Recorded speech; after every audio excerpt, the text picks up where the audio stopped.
I'm glad we weren't on the. I'm glad we we're recording, ladies and gentlemen. Welcome to part 2 of the David Ed podcast with Peter Maloney. Welcome, Peter. Sorry about those technical difficulties. Well, we overcame. All right. Yeah. So we left off on Saturday in and around, I believe. The Thing. The Thing. You were telling us about The Thing. Is that what we were talking about? Yeah. That was where we kind of left off, I believe. The Thing. But we did skip over the part where you worked on a movie with James Caan. Indeed. Oh yeah, that was a lot of fun. He was a prince. He was great. Really? Yeah. He was wonderful. He directed it, and he was starred in it. And I don't think he wrote it, but it was really good. A lot of great New York actors in it, small parts. I played with a lot of people as a character actor. It's great to be a character actor, not a leading man, Yeah. I'll never make a lot of money, but I'll never be out of work, Right. And but working with Caan was great. I mean, that was funny, especially since we had a scene in a Turkish bath, a beautiful, beautiful bathhouse, and I'm with Danny Aiello when we're in our we're wearing nothing. It's all naked men, and so Jimmy Caan says to me at one point, I say to this reporter, played by Danny Aiello, he's feeding me a line, and I scream bullshit at him and dive into the pool. And Jimmy Caan says, "Now listen, would you do it naked?" I said, "Of course I would." He says, "You want me to clear the set?" And I said, "Clear the set? Why would I want you to do that?" So we just did the scene, and at the end, I just threw the robe off and jumped naked into the pool. It was everybody applauded, but I don't even know if it got in the picture in the end. But that was a nice job. But the best job, The Thing was the best job because, as I said, I think the other day, not only was it fun to do it, it was the longest job I've ever had in the movie. 6 months in LA with a car and per diem and a good salary. Got me out of debt for the first time in my adult life. And it was a great bunch of guys, a great bunch of guys. We had such a good time together. And now we meet at these reunions of science fiction fans, Monster Palooza. Okay. Or Monster Mania. And that's fun, to see them at much older, see all of us much older. Yeah, and what kind of character did you play in that movie, The Thing? Oh, I played. We all were army men who were there in Antarctica doing research, and I played we each had a different job description, and mine was. I was a meteorologist, so if they wanted to go up in the helicopter, they had to check with me and see what the weather report was, because the weather down there is very changeable very fast. Right. And where we were shooting, which is way north in Alaska, was absolutely very fast changing weather too, and it was very scary. My death was shot up there. Yeah. Okay. Wow. And how did you die in the movie? I died 3 times, once in the script, which they never filmed, because I take one of the snowmobiles, or as we call them, thiacals, very large industrial snowmobiles, and I get out of the camp across the snow, and then I'm going to turn my phone off here just to make sure nobody disturbs us. Then as I'm driving away, the monster comes up from underneath the earth, underneath the permafrost, and these tentacles break through the ice, rise up, and pull me and the snowmobile down under the ice. End of the character Bennings. Epic. So we were going to shoot that, and then we had about 2 weeks on an empty set with a blackboard and a table, and all the actors around it, and the director John Carpenter, and we spent those 2 weeks rehearsing and talking about the characters. And one of the things they discovered as they talked was that they didn't want anybody to be able to escape the compound. They wanted the film is largely about paranoia. Like, are you the monster? You look just like yourself, but you might be. Are you the monster? That's the whole point. Yeah. Right. So They didn't want anybody to be able to escape. So, and so they said, no, he's not going to be able to escape. We can't shoot that death. So they wrote a new one for me, which we shot up in British Columbia, which was where I'm watching a dog transform into the monster, and I'm hypnotized. I can't take my eyes off it. And I'm talking to Kurt Russell's character on the intercom. I say, you got to get down here. You got to see this thing. This is unbelievable. You won't believe this shit. And he says, Bennings, what? And he says, does he look like it? Does the dog look like anyone? And down at the end of the hallway, way down, the door opens and out comes a figure dressed in army fatigues, like most of us. But he's got a ski mask over his head. Yeah. And he comes up behind me. I don't even see him. I'm so entranced by this dog. He wraps a barbed wire garrote around my neck and pulls it tight, lifts me several feet off the ground, and takes a screwdriver about 1.5 feet long and drives it into my right ear all the way. Wow. Jeez. Then he rips the chain link fence open and then hangs me over the fence. That took a whole day to shoot. It was very painful. In fact, I'm working on an essay called "The Actor, the Uncomfortableness of the Actor," where I talk about all the roles I've played on stage and in film, where I've been extremely uncomfortable. Yeah. You know, which was really, you know, they ask us actors to do unbelievable things. Sure. And because we are heroic, and because we want to please people, especially the director, and because we're getting paid to do it, we extend ourselves sometimes in ways that are incredibly dangerous Yes. and hurtful. Yeah. I've got some hilarious stories. It's going to make a good essay, you know.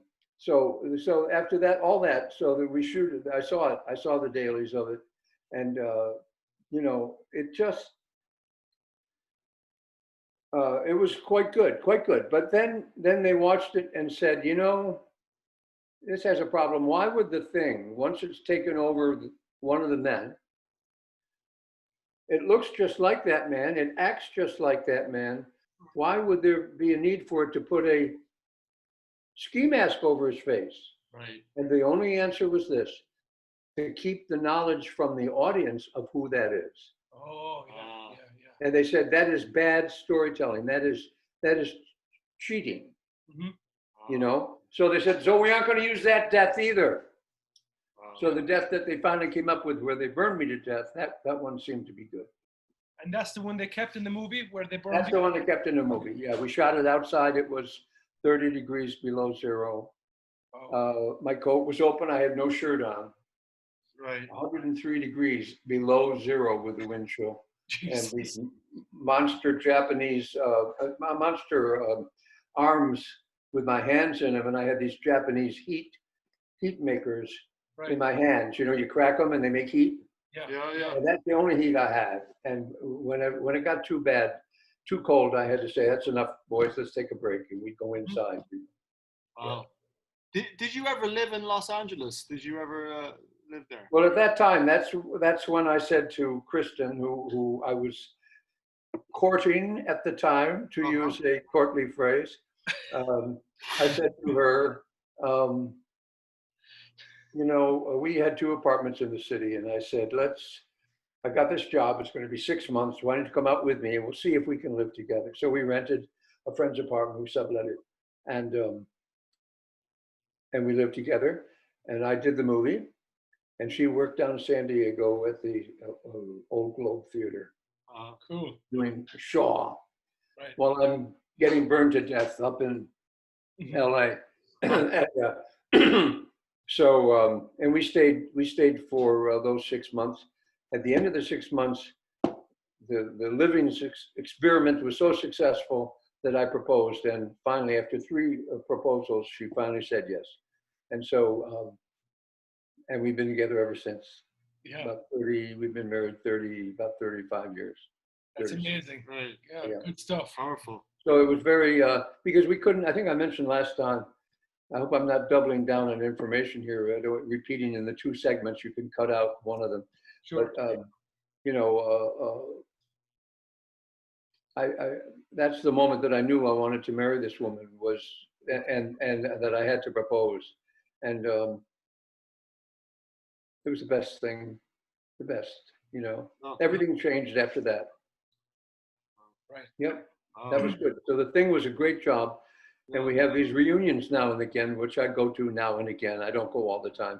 I was supposed to go one just at the time when the coronavirus hit. Really? I- Right. And you can make money, you know, you sign these photographs and you make a lot of money in 3 Yeah. days. And I said, what am I insane? What am I thinking? Yeah. Why am I doing this? Right. I'm putting my life in danger to make a few dollars. So Yeah. I finally called him up and said, I'm not coming. I can't do it. You know, I have compromised pulmonary system. I can't put myself at risk. Sure. And then that day they canceled the whole deal.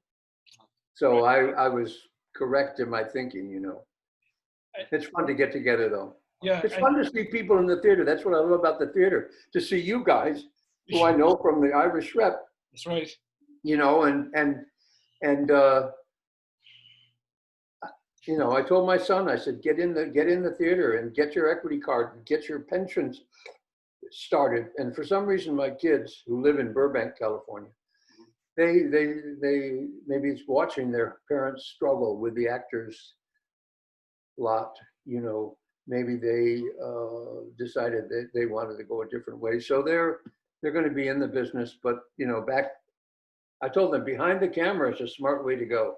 Sure. Because if you're good, you'll always work and Yeah. you won't have to suffer the humiliation that we have to. Right. Right. The regular humiliation, don't get me started on that. Okay. And would you meet Kurt Russell at these get-togethers for the thing? Does he? Would he? No, I'm not sure Kurt Yeah. ever goes to these things. You Okay, know, okay. they're really good for those of us who need the money. You know what I mean? I say you can make quite a bit of money in 3 days, but and a lot of the actors still do it all, you know, all the time. Carrie Fisher did it. She charged to sign a photograph or a poster. She charged twice as much as I charged Okay. Okay. per poster and photograph. And if you wanted to have a photograph taken with her, she charged $150. Right. And people came with the cash and they kept her busy.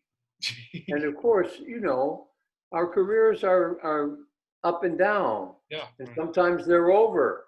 And it's a good way to make cash, you know. Sure. So, but Kurt, I don't think has been in that position. Right. And It was great to see him in Once Upon a Time in Hollywood. Oh, that's yeah. right. Yeah, he's coming. I was so surprised. I couldn't believe it. I hollered right out in the movie theater when I watched it. I said, Yeah. Kurt! Yeah. Yeah.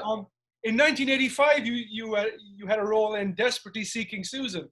That was a good one too. Yeah. Now, that's a script that I turned down. I mean, I'm a kind of arrogant Yeah. guy. Okay. And you recognize that. Yeah. And It I takes didn't to know. I didn't understand the script, you know. I read it and it was a Right. total puzzlement to me. I didn't know the point of it. I did not know the point. Well, it was about desperately seeking Desperately Susan. Seeking Susan. No, Huh? It's about desperately seeking Susan. That's what it's about. it's about desperately seeking Susan, right? Yeah, yeah. And of course it's a wonderful movie, but I didn't know how it would add up. You know, when you read Sure. it, sometimes it's different. You Right. can't visualize it. And so I said no, and they passed it around to a lot of other actors. And it finally came back to me. And part of it is that I was a magician too, you know. Oh, you're a magician. I am, yeah. Okay. Oh, we're going to have to talk about that shortly. Sure. Okay. Yeah. Yeah. And anyway, it comes back to me. And by then I needed a job. So I said, okay, where do I sign? You know, so my agent kept saying, you got to do this. You got to do this. Madonna's in it. I said, who is Madonna? I never heard of her. I don't know who she is. Right. So when I was waiting to be picked up for the first day of shooting, I'm standing in the corner of 48th Street and Broadway waiting for the van. And it's about, 5:30 in the morning. And I'm standing next to a newsstand that is open and there's a stack of Rolling Stones. And on the cover of Rolling Stone is Madonna. And I said, oh, I get it now. Yeah. sometimes a little slow on the pickup, you know. Right.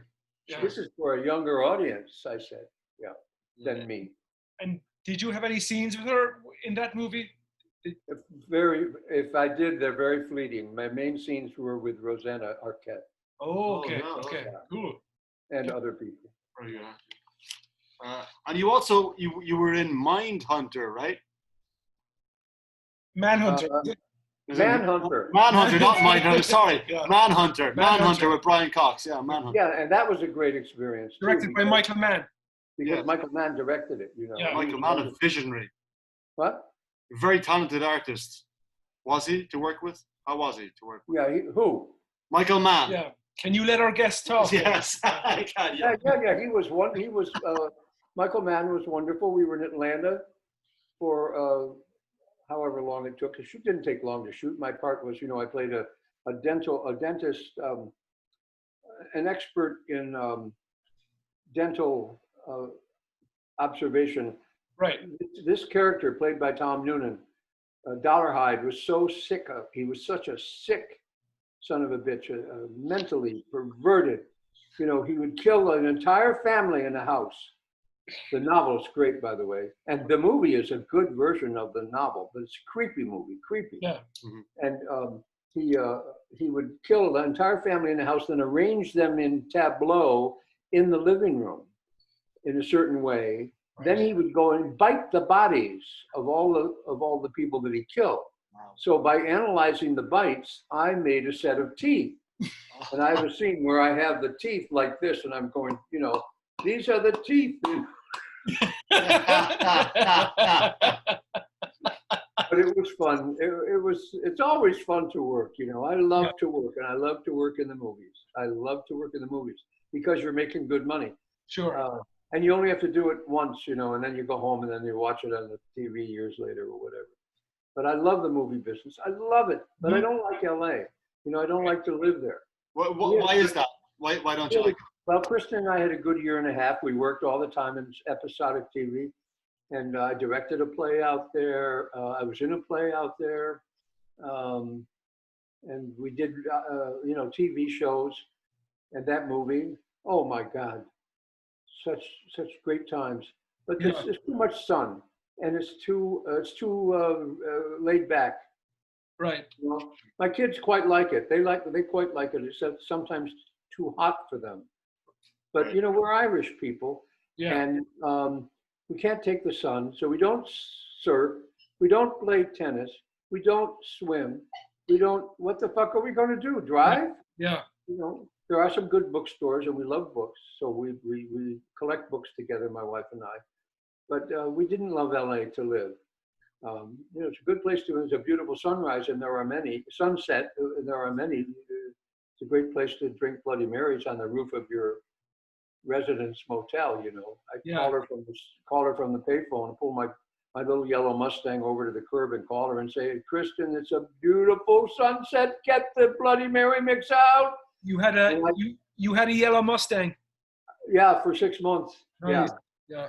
And so I'd pull into the garage of our sublet hotel, and she'd be up on the roof with the vodka and the Bloody Mary mix, and it would be a beautiful sunset. Yeah. I love movies about LA, and I like LA. I like the architecture. It's there's a lot about it, but I just can't bring myself to live there. And we are New Yorkers at heart. Right. Sure. Well, my kids love it, and they were born in New York. They're the first New Yorkers in the family. So, Speaking of New Yorkers, you worked with Oliver Stone in '91. another great movie. Yeah. Great role. Did you meet the man himself, Colonel Fink? Did I meet Oliver? Who? No, the character you played. No, I didn't. But I sort of don't like to do that. I'd rather not. It would put me uptight with the feeling that, oh God, I've got to observe him very closely and I've got to try to do him. I don't think that's really important. Right. Sure. It's funny with Oliver because he's a huge. I don't know how tall he is or how big he is, but he seems huge. Right. And he's got a huge head, and that head is full of wild shit, man. And, I remember, Expand. I Can you remember, extrapolate on that? I remember auditioning for one of his films. Maybe it was Wall Street. I don't know. And I came into the room. I was introduced by the casting director, who then left. And there I am in a room, and he's got his back to me, down by the windows, and he says, "Anytime you're ready." And I do the whole scene, and he never turns around and looks. Right. And I finish it, and he says, "Thank you," and I leave. I said, "This guy hates me. I'm never going to work for this guy," whatever it was. So the next time, several years later, I get a call to audition for JFK. So I had three roles, and that I had prepared, and I came in, and there he was, and he said, "Okay, let's do the scenes," and the reader and I did the scenes, and then he said, "Well, you aced all of them." He says, "Which part do you want to play?" Wow. With a big smile on his face. I said, "What the hell is going on here? This guy is, you know." Did he have a brain transplant or what since he last saw me? He's an eccentric man, is he? Yeah, I think so. Somewhat, but you know, I think the world of him. And here's the great thing about working with Oliver that was so great. Besides, so I get the part of. So I say to him, there were three characters, and I say, "Well, I like the scenes that this character has." He says, "Yeah, they're nice, but I think you'd be better as this character." So he gives me this part of Colonel Fink, and so I went down to, I was doing a play at Lincoln Center. I was a year and a half employed there, a year and a half. Wow. Yeah. In 6 degrees of separation. Oh, yes. Right. And they came to me and they said, "You know, most plays I did at college last longer than any play I did in New York." You know what I mean? We had longer runs in college than we did in New York. I was shocked. But there I was in this hit show, 6 Degrees. I loved it. I loved it. I didn't want to leave. And after a certain number of months, the general manager comes up to me and says, "Peter, you're due for a vacation." I said, "Vacation? What do you mean vacation?" He said, "You got 2 weeks paid vacation coming, and you have to take them pretty soon because the year's running out." I said, "Holy cow, let's go, call the travel agent." Yeah. And so we'd had this boy 5 years earlier, Griffith, wonderful guy. Have you ever met my kids, the redheads? They're two redhead Maloneys. We They're have it. beautiful, I've beautiful not kids. had the pleasure yet. No. We took them to Ireland, you know, and all the tourists in Ireland were stopping them and asking them for directions.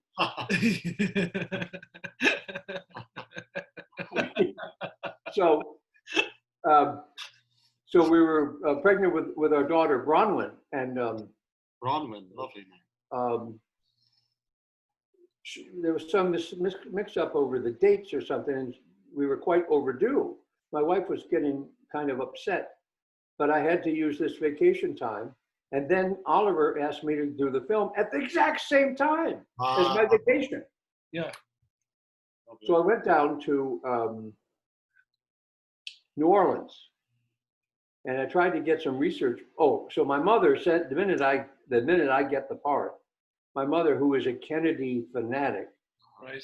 she died at 103 years old a few years ago, but she was a total Kennedy fanatic. She had a wall of books on the assassination.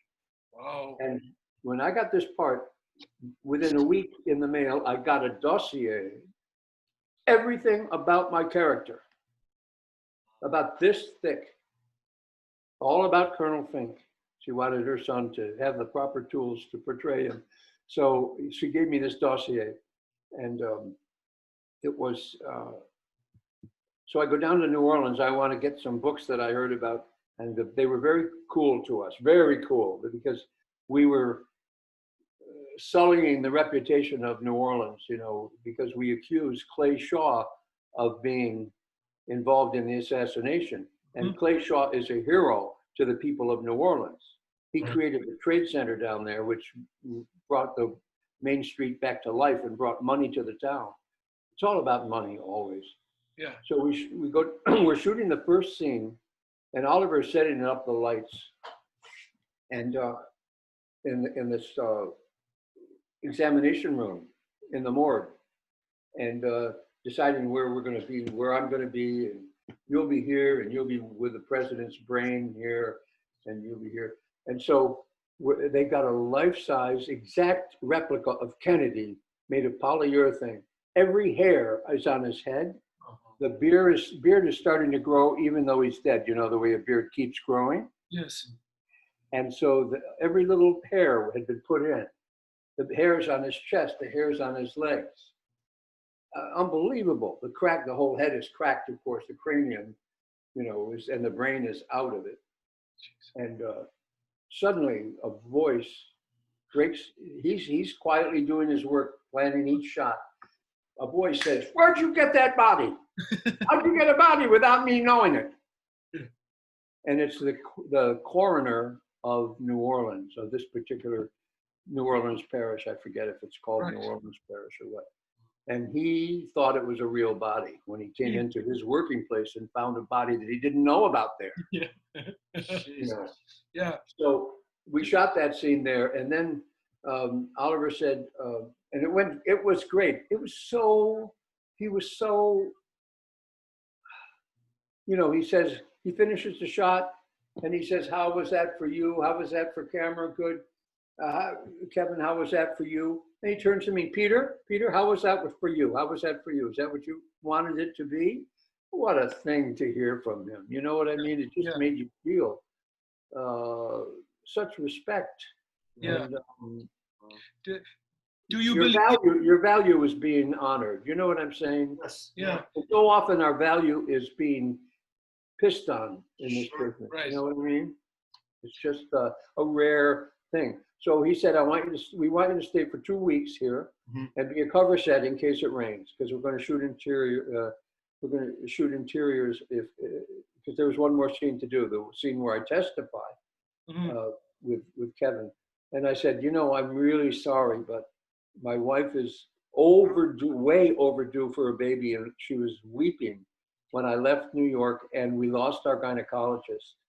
It's been so long, and she's got a new person that barely speaks English, and I've got to go and be with her. And he goes like this. He snaps his fingers and he says, "Get this man a car." Yeah. And they flew me back to New York. We had the baby, and then I flew back and did the second scene. Right. It was a great experience. One of the great ones of my life. And what actors did you work with on that film? Well, on that film, I worked with just you know, it's just basically me testifying, you know, because there's a lot of voiceover in that movie. Yep. Right. Show things happening, and then you hear your voices explaining what's going on. So I basically was, you know, spent most of my time the first visit measuring the holes in Kennedy's back and putting my fingers in the holes to estimate how deep in the bullet is. Yeah. And but then so it was just a bunch of, I mean, it was almost, it could make you faint. You're wearing these rubber aprons. The heat was terrible, and there must have been 100 people in the room. Okay. Navy, Army, Marines, whoever. And then they say, of course, if you remember, they say, "We just got word from the Kennedys. They want the autopsy stopped right away, right now. Just stop it, end it, no further." And we can't believe it because there's a lot more work to do, you know. Yeah. But they made us stop it. Yeah. So, but mainly it was with Kevin questioning me, Right. and Oliver directing me. And I knew the judge, the guy playing the judge was a guy I'd worked on another movie with. You know, didn't have too much contact with other of the actors, and there were 250 speaking parts in that movie. Yeah. And my mother was so proud when she saw it. She said, "Peter, you have more lines than Walter Matthau." Do you believe the official story of JFK's assassination? The official story? Well, I guess the Lee Harvey Oswald from the Dallas Book Depository. Do you believe it was a lone gunman? No. Right. I'm sort of, my mother changed her mind before she died. She's she said that her she said that all that stuff that she'd been reading for years, she felt it wasn't true, that it really was.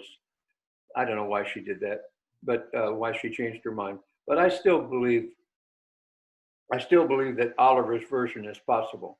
Right. Sure. Then a few years later, well, 5 or 6 years later, you worked with Howard Stern on Private Parts. Is that correct? Howard Stern and Paul Giamatti. Paul Giamatti, indeed. How was that? Well, that was fine. Since I was doing 2 shows.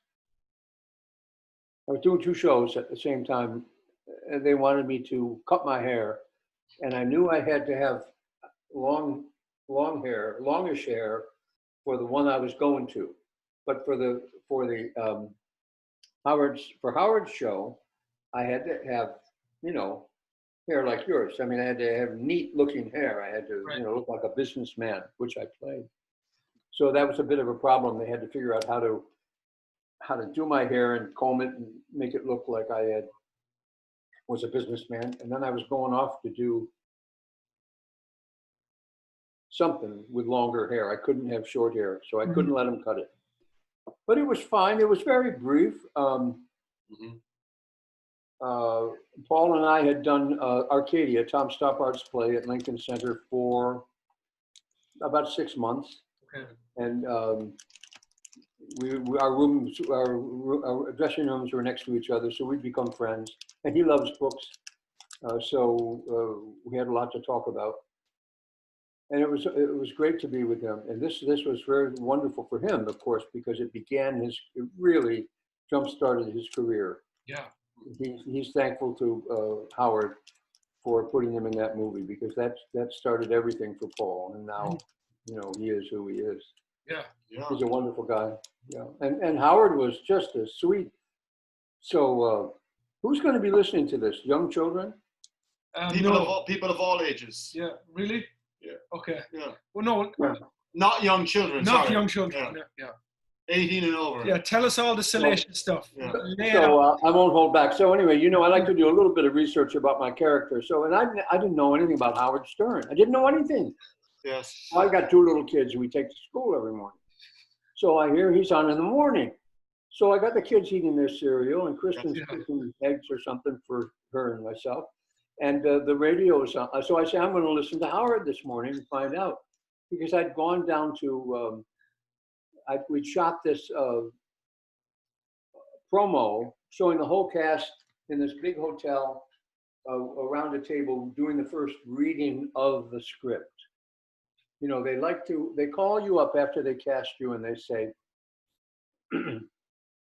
we thought it'd be nice to get everybody together and read the whole script. Now nobody's going to get paid. And I don't want to do it.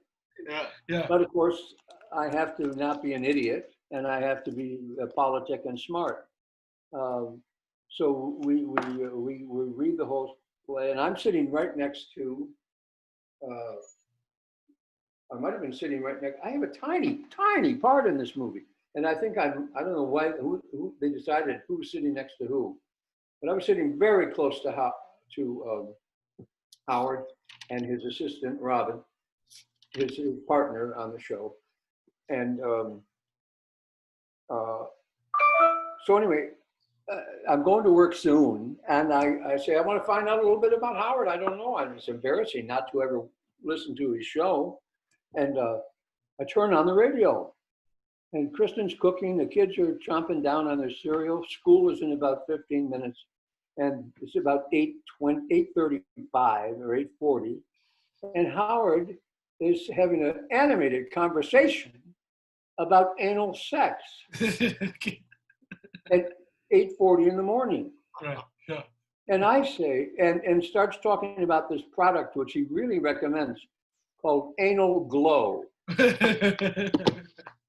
Anal Glow. And I jump from my chair into the kitchen. I grab the TV knob. I practically break the radio knob.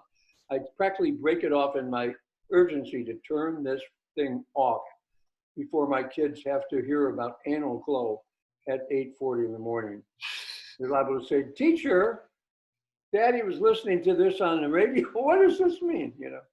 Yes. He's an interesting guy, Howard. I mean, I think, you know. Yeah. Yeah.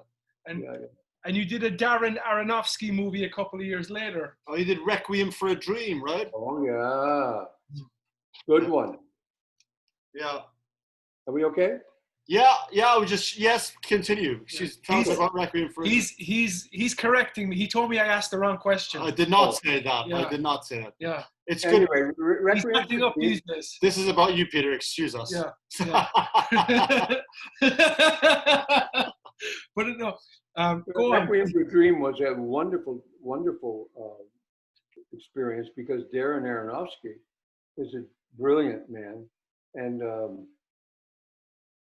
you know, it was a very, very powerful script based on a very powerful book by Selby, Hubert Selby Jr., which I immediately read. Did I audition? I don't even think I auditioned for it. Sometimes they see you in something and say, "Oh, get him," and we'll do it. You know?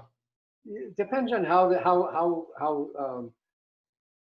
at ease with themselves the producers are, because most of the time you'll get people who are scared. They're scared from the beginning. Right. You know, they may not look scared, but they're scared. The whole process is scary to them, and they're afraid that if they cast you and something that's not good about you, and they're found out, and they made the decision to cast you, they'll be blamed. Right. So they want to call you in, do it in front of a tape. Then if they like what they see, then then they call you in front of the director, and then the producers see you. You know, it's all bullshit in my opinion. Yeah. But I have to put up with it. So, but I think now and then I think I was offered a job without all that bullshit, and that's always a great thrill when that happens. Yeah, it's good for the ego. What? It's good for the ego. Right? It's good for the ego, and it also makes a lot of sense. So you think that this crazy business sometimes does have some logic to it. Yes. Very seldom, but so that was a fun job, except that I didn't understand how Darren visualized the thing happening. So, you know, I'm an actor studio guy. I'm not a Strasbergian. I'm not a method guy, really. I mean, I am a method guy, but I'm not a actor studio. You know, I don't want. It's less about me than it is about the character. Right. You know, I mean, it should be about the character and the play and the story, not about what, you know, your father did to you when you were 10. You know, chain me to a tractor and, you know, don't get me started.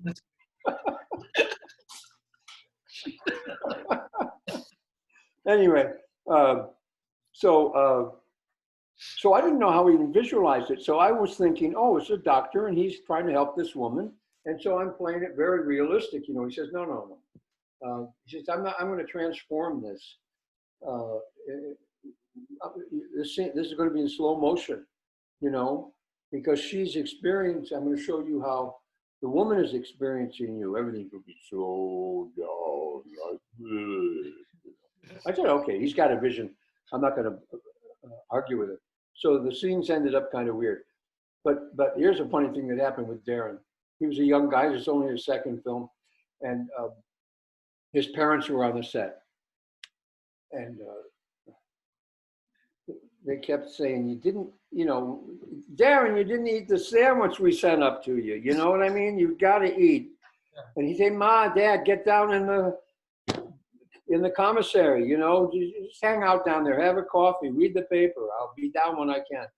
So one lunch day, we're all sitting down around the luncheon table, and he runs up and says, oh, come here. They just brought the film from the amputation. I want you to see it. We're going to see it. I haven't seen what it looks like. So we all rush over to this machine, and he puts a film in. If you remember the story, it's about a guy whose arm, he's a junkie, gets so infected that the arm has to be amputated when he is arrested in a southern prison.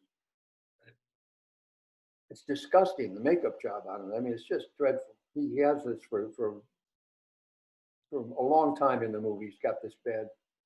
That Jared Leto. So they take it off. They take the arm off. So they had him in a hospital bed, out of his mind and drugged, and he had a hole in the bed, and his arm was down through the hole. And then here at the elbow, they had the fake arm that looked just like his other arm. And then the guy comes in, the doctor comes in with a motor about this big, on which is a saw blade about this big, very sharp. It's an electric saw. And he just cuts the arm off, cuts right through all the flesh, and the blood starts just like a fountain. And we just finished lunch, you know, and he said, come look at this.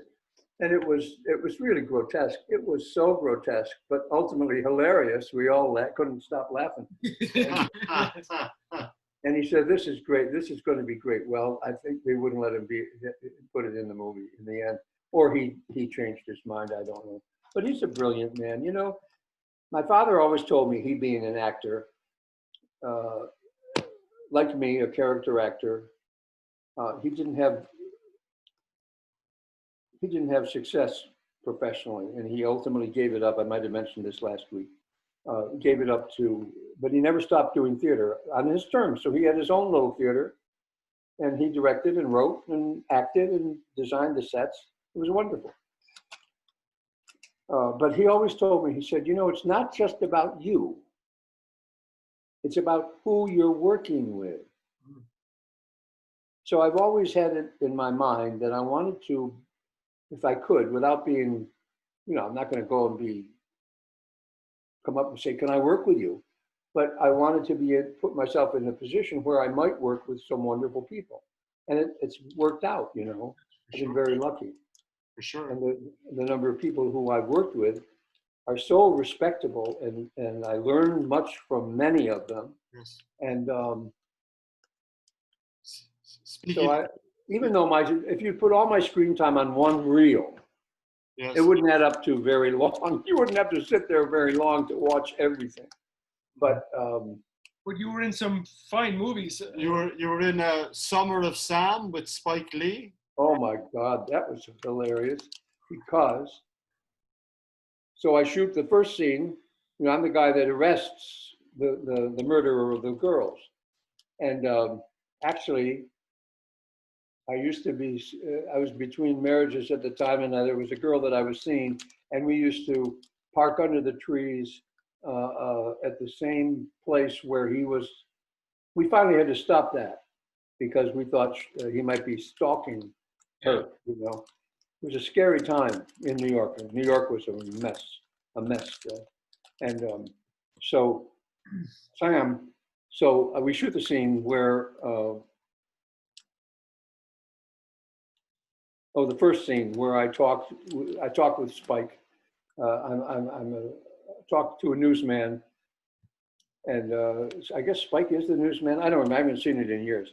But we have a scene together, and he doesn't. If he's acting with you, he doesn't direct you.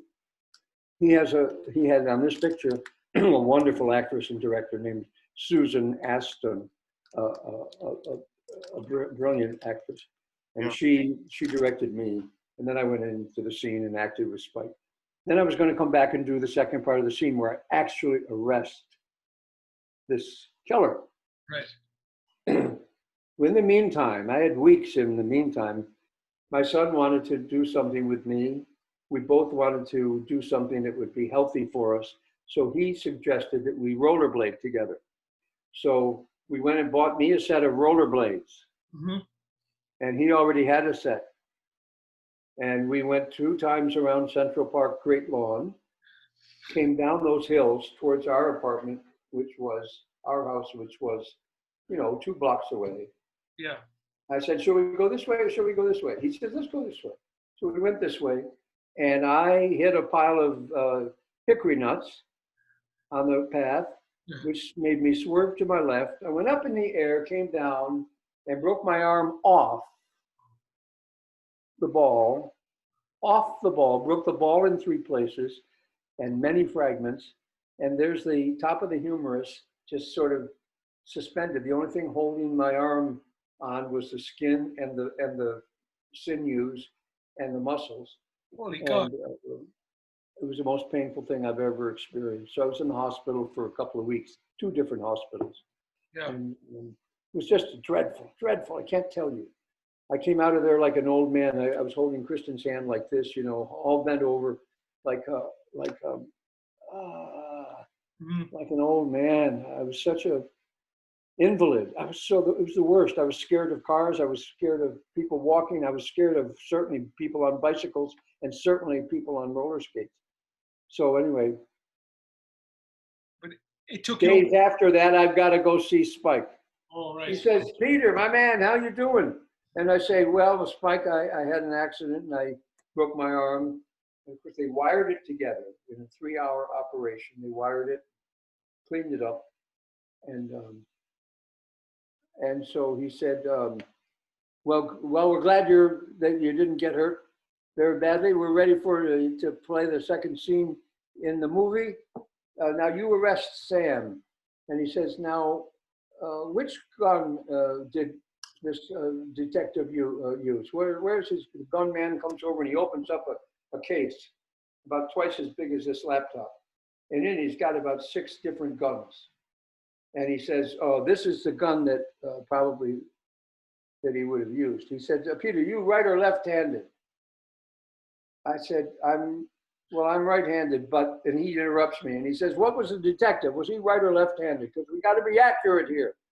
He was a right-handed. Okay, so you hold this in your right hand. And I held that.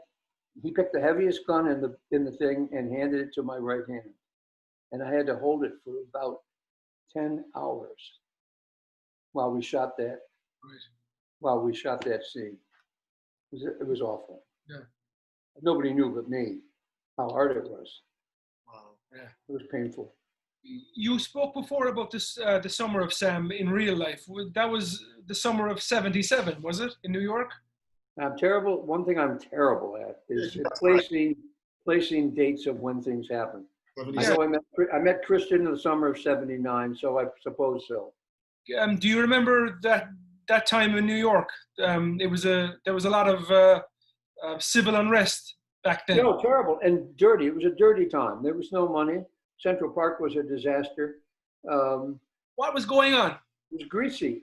Yeah. Well, it always comes down to money, you know. I think there was a financial difficulties. New York was broke or almost broke. Nobody would give us money.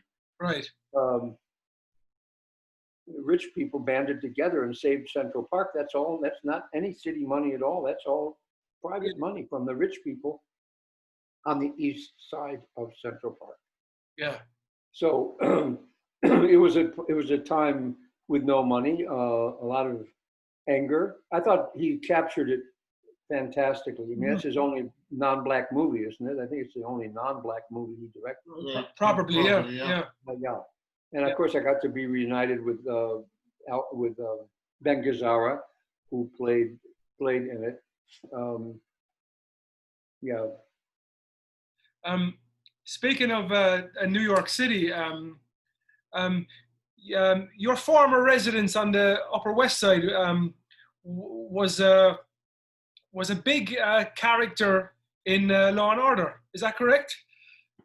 We were trying to sell this house, which we owned with my mother and father-in-law. Right. And so it took over a year, a year to sell it. Pardon me. And I said, when they made this brochure to advertise it, I said, you're taking the wrong tack here. I said, you know what's interesting? Find out what's interesting about this house. In this house, there are 3 generations of actors living. My 2 children have both acted in plays I've written. I'm an actor. My wife is an actress. My mother-in-law, who lives upstairs, is an actress. And I said, you know, it's an actor's house. And when we want to, we rent the house out for locations. Yeah. And Law and Order uses us quite often, and always with, it's never a lot of fun. We always just left the house and they do whatever they want, and they would restore it. And they were always, they were always respectful of the property. And so it was a way to bring in income during a time when at that time the family was, my father-in-law had died suddenly of a heart attack, and his businesses had failed. It was a moment of a low point for us at that time, so we could, profit by it, renting it out. But it was awful because, they how they do, they take every parking spot on both sides of the street for days, and then people would come up in my neighborhood say, "You owe me for my parking ticket." Okay. Yeah. We'd have arguments, and I'd say, "Ask Rudy Giuliani. It's his idea to have movies made in New York City."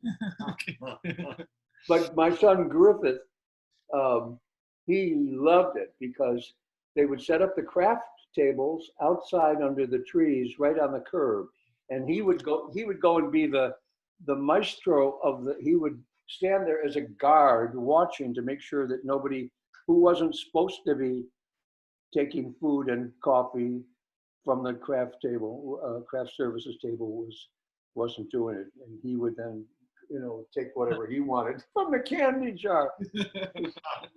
Yeah. That's great. Oh, so anything else, Ed? No, you were going to. I think we'd like to see you one more time if that's okay. That's what we're thinking. To talk. What is this turning into a feature? It is an epic. Well, we can learn more about your life as a writer and director and stuff. We'd like to talk about your directing and writing and I'd love to. And Broadway career. Your memoirs. That was so good to. Connecting here was so good at this. Whatever method you used this time was so much easier than what we tried to do before. Why was that a different way? We're getting better. Yeah, this is a new computer I have. Yeah. So I'm just getting to the hang of it as well. So we're not sure really, but what are you guys doing? Is this a like a thing that's you're gonna interview a lot of people all the time and get it on? We've just recently begun, and we're interviewing a lot of people. Yeah, we've interviewed John Patrick Shanley. John Cameron Mitchell. We interviewed. I worked with both of them. Yes, you worked with John Cameron and 6 Degrees of Separation, of course. Right. 6 Degrees with John, but the Shanley, outside Mullingar. I mean, that was a great thrill to work with Brian, to walk with Brian O'Byrne. Yeah. So I think we'll talk about that. We can talk about all that in our next installment with Peter Maloney. And I'm sorry, Peter, he keeps cutting me off. I hope he's not cutting you off, because he's always cutting me off. I'm always cutting people off. Yeah. So we'll be in touch in the next week. Yeah. Thank you for this. As I say, I'm around. Okay. Yeah. It's getting very dark, isn't it? Am I even visible? Kind of. Yeah, you're visible, all right. Yeah. It's spooky in there. Peter Maloney, the dark side. So we'll talk to you. Great. Great. So that's it? Yes. Thank you. We'll talk to you. Thank you. I'm glad we got to do it. And I look forward to the next one. Thank you so much, Peter. Good night, Peter Maloney. Ladies and gentlemen. And you'll let me know when this is going to be on. Oh, of course. We will indeed. However we do it, because I've got friends and family who I'm sure like to watch it. Yeah. Thank you. Yeah, absolutely, yes. It'll be on in a couple of weeks. Yeah. Oh, yeah? Yeah. People might accidentally come upon it. Where do they read about it? On YouTube? Yeah, we'll tell you all about it. We're uploading it to many platforms. We will tell you all about it. I'm sorry? Oh, you will? Yeah. Yes, yeah. we'll tell you. Okay. Will old girlfriends sort of happen upon me and say, "What the?" I hope so. Yes. What the hell? Look at that guy. He hasn't aged. He hasn't aged a day. Oh my God. Anyway, thanks, guys. Thank you, Peter. Good night. Good night.